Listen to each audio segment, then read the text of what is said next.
Bienvenue sur le plateau de Parole d'élus. Nous recevons aujourd'hui la première adjointe à la mairie de Golbey, également vice-présidente à la communauté d'agglomération d'Épinal et déléguée générale du MEDEF Vosges, Laurence Reyer-Klein. Bonjour. Bonjour. Et merci d'avoir accepté notre invitation. Alors la question qu'on se pose, c'est comment l'entrepreneuse que vous êtes s'est retrouvée en politique? Est-ce que c'était prémédité, un passage naturel, ou est-ce qu'on est venu vous chercher? Alors, c'était pas prémédité, on n'est pas venu me chercher non plus. En 2013, quand on a commencé à parler de la campagne des municipales, je me suis dit, tiens, ça pourrait me tenter. Et j'en ai parlé à une élue qui en a parlé à Roger Alemany à l'époque. Et je me suis dit, bon, comme je suis une femme, j'ai peut-être plus de chance qu'un homme, puisque c'est difficile parfois d'avoir la parité en politique. Et c'était le cas d'ailleurs, effectivement, vous avez été Oh, il n'a pas eu de mal à combler sa liste, mais il m'a retenu, effectivement. Donc voilà. Et aujourd'hui, donc, aucun regret évidemment. Non, aucun regret. C'est une vie que je ne connaissais pas du tout, que j'ai appris à apprécier, hein, j'ai beaucoup appris. Et donc, On va rappeler que vous étiez adjointe, maintenant première adjointe. Donc oui, là, on devient vraiment on est vraiment en responsabilité, hein, derrière le capitaine. oui, oui, tout à fait, mais c'est intéressant. Alors d'un point de vue purement politique, politicienne, vous vous déclarez comme beaucoup aujourd'hui sans étiquette. C'est un choix. Alors il y a une sensibilité, j'imagine. On va vous demander laquelle, mais c'est vraiment important pour vous de ne pas être étiqueté. Oui, alors c'est déjà important compte tenu de mon activité professionnelle, puisque je suis au MEDEF et le MEDEF est apolitique. Mhm. Donc, Donc c'est incompatible avec une c'est carte dans un incompatible parti. avec Ça voilà, fait une partie de étiquette votre dans un éthique, parti. ou Oui, oui, non, mais tout à fait, ça fait partie. Ouais. Et aujourd'hui, donc la sensibilité, si on devait la Moi, je serais définir? plutôt centre divers droits. On va parler des retraites, comme avec chacun de nos invités depuis de longs mois, évidemment. Vous avez vécu ça de près, de par vos fonctions également de délégué général du MEDEF. Pour vous, dans quel état sort le pays de cette longue séquence, et qu'est-ce que vous avez appris, peut-être, vous, pendant cette période? Alors, ce fut une période très difficile puisque le dialogue social a été un petit peu rompu, même au niveau national. Alors, sur le fond, on peut penser que le recul de l'âge de la retraite était une évidence dans la mesure où il y a un allongement de l'espérance de vie. Après, sur la forme, on ne peut pas dire que le gouvernement s'y soit pris de la meilleure façon. Donc vous renvoyez tout le Donc, monde dos à dos, en on gros, c'est peut... ça? C'est-à-dire que les syndicats, effectivement, demandent quelque chose qui n'est plus possible aujourd'hui. C'est ça que vous mettez en avant également? Moi, ça fait très longtemps où on parle quand même de l'allègement de l'âge de la retraite. Il y a eu beaucoup de réformes dans ce sens. Donc celle-là, c'était aussi une réforme qui s'imposait. Mais il fallait la mener d'une toute autre façon et en privilégiant le dialogue social, ce qui On n'a va en pas parler. été fait. On va en parler dans un instant, notamment le fait de ne pas avoir pris les choses peut-être dans le bon sens, à savoir de réformer le travail au sens général plutôt que simplement l'âge légal de la retraite. Un mot comme nous le faisons toujours sur vos indemnités, on va voir ça en tableau. Elles s'élèvent donc à 1000... alors, dans quel ordre on l'a mis, je ne sais plus. En tous les cas, vous allez nous dire un petit peu ce que vous pensez de ces montants d'indemnités. Voilà, c'est d'abord la mairie de Golbey, donc un peu plus de 700 euros net, et puis 1700 euros net en tant que vice-président de l'agglo. Est-ce qu'aujourd'hui c'est suffisamment attractif? C'est les questions que je pose toutes les semaines.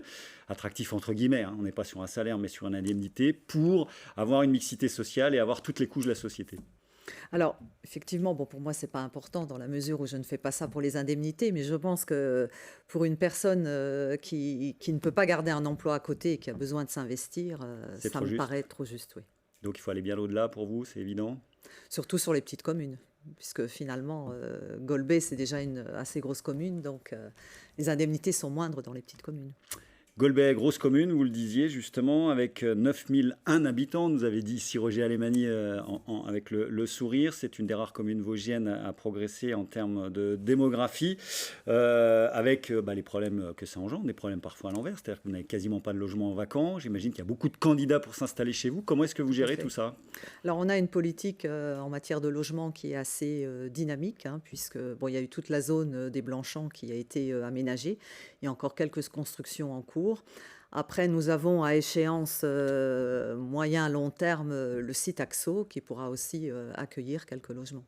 Avec également une salle de spectacle sport. Et donc, effectivement, c'est le gros chantier en cours. Budget de 20 millions d'euros, dont 3 d'investissement. Une ville riche, on le disait, gestion rigoureuse. Alemany père, puis fils, on connaît la façon de faire. Et plus gros industriel des Vosges, c'est la grande caractéristique, plus gros tissu industriel des Vosges. 6 000 emplois, c'est ça à peu près? À peu près 6 000 emplois, oui, sur la commune. Comment ça se porte tout ça? Les gros capitaines d'industrie qu'on connaît là, comment se portent-ils? Alors on peut dire qu'actuellement, il y a quand même un certain trou d'air dans l'activité qui est général, qui se répercute un peu sur de nombreuses branches. Le secteur de la construction ne se porte pas très bien, donc ça engendre des difficultés aussi dans la filière bois, hein, qui est quand même un gros fournisseur de la construction. L'inflation n'entraîne pas le grand public à consommer, donc on peut voir quand même une baisse d'activité et un moral des chefs d'entreprise qui commence à marquer le pas, qui augmentait régulièrement depuis 3 ans, et là, ça commence à marquer le pas. Alors ça, c'est le panorama général. À Golbet, ça se marque également avec les mêmes ressorts que vous venez d'évoquer? Alors à Golbet, bon, ça se porte plutôt bien puisqu'on a des entreprises qui sont quand même dans des niches, si on pense à FIF Cryo, des entreprises comme ça.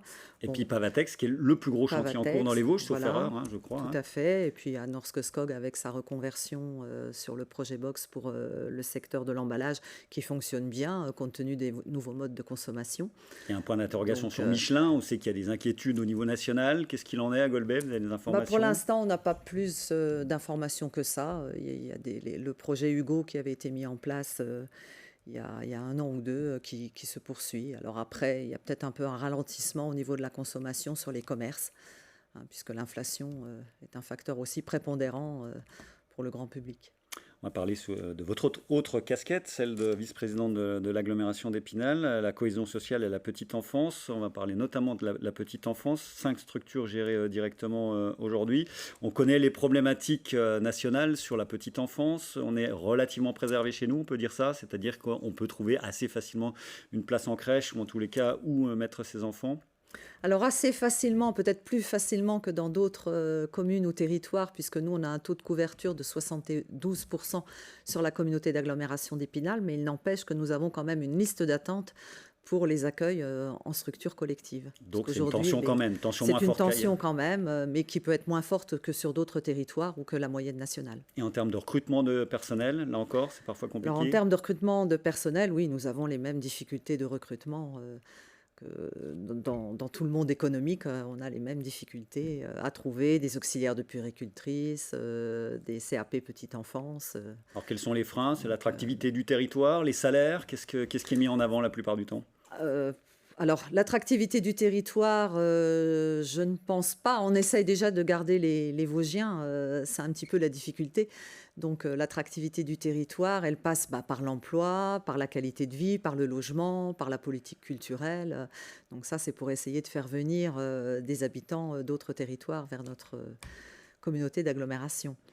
On va reparler, pour finir cet entretien, il nous reste 5 bonnes minutes de votre casquette principale, celle depuis plus de 20 ans de délégué général du MEDEF. On l'a évoqué déjà ensemble, la baisse d'activité économique qui est patente, même si on craignait quand même peut-être pire, hein, avec un tribunal de commerce qui pour l'instant ne recense pas tellement de défauts de paiement des entreprises. Vous estimez que la situation, on est dans un entre-deux? C'est comme ça qu'il faut voir les choses? Alors, il y a quand même une augmentation du nombre de procédures collectives, mais nous n'en sommes pas encore au niveau de 2019. Hein. Mais aujourd'hui, 1/3 des entreprises ont remboursé leurs prêts garantis par l'État. C'était la On grosse inquiétude, estime hein, le à- remboursement oui, du PGE, comment faire? Ouais. oui, oui, tout à fait. On estime à peu près à 5% le nombre éventuel de défaillances pour le remboursement de ces prêts.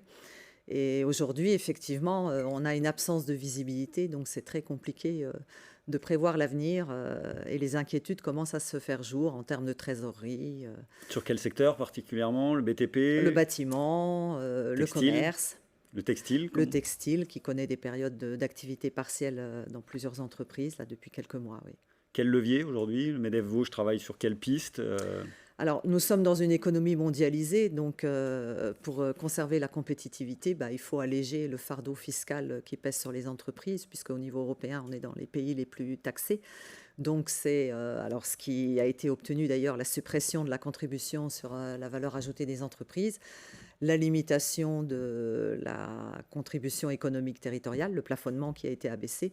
Donc voilà, c'est des mesures qui permettent de restaurer la compétitivité des entreprises. Ouais, le président Macron a clairement une appétence quand même pour le soutien économique. C'est un président qui aura été vu favorablement par le MEDEF quand même, globalement. C'est-à-dire que ce sont quand même les entreprises qui créent la richesse du pays, donc il faut y être quand même très attentif. Et effectivement, toutes les mesures qui font dans l'allègement du poids fiscal qui pèse sur les entreprises est importante dans la mesure où, au niveau européen, on n'est pas très bien placé. Alors, votre organisation, votre mouvement, puisque c'est un mouvement, va changer de tête. Geoffroy Roux de Bézieux va passer la main dans quelques jours, d'ailleurs. Avant de parler de sa succession, quel bilan vous faites du passage, c'est 5 ans, hein, c'était en 2018. 18.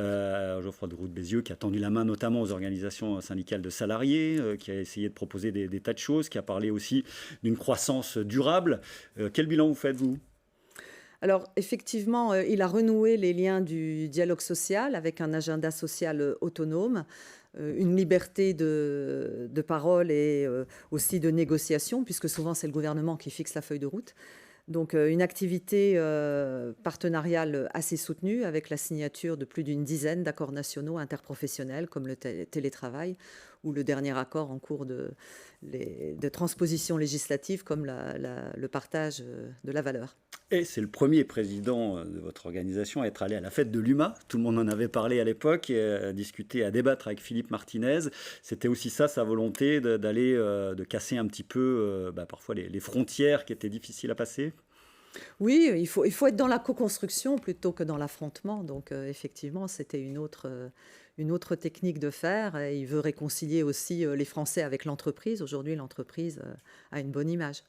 On va parler également de ce qui s'est passé il y a quelques jours avec le nom de Geoffroy Roux de Bézieux sur l'augmentation des jours de carence. En tous les cas, en cas d'arrêt maladie, un jour de carence non remboursé pour dissuader les arrêts de travail qui explosent en France. Pour vous, c'est la bonne piste à explorer ? Alors aujourd'hui, on a beaucoup de conventions collectives où le jour de carence n'existe pas. Il y a un complément de salaire dès le premier jour d'absence.